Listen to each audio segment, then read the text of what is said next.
Hello বন্ধুরা, দেখো ধান চাষ করে কি লাভ হচ্ছে। এত কষ্ট করে চাষ করলাম, বর্ষাতে সব ধান গজা হয়ে গেল।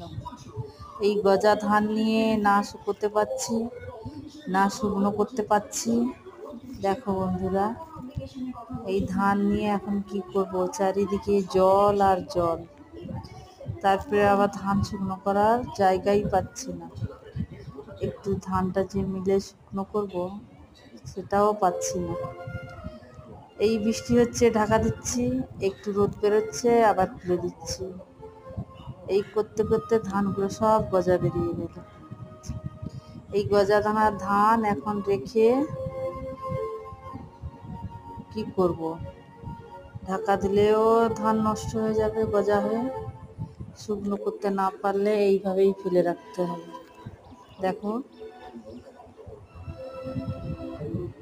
তারপরে একটুও জায়গা নেই ধান মেলার মতো, সব পাটকি দাঁড় করিয়ে দিয়েছে। কোথায় মিলাবো ধান?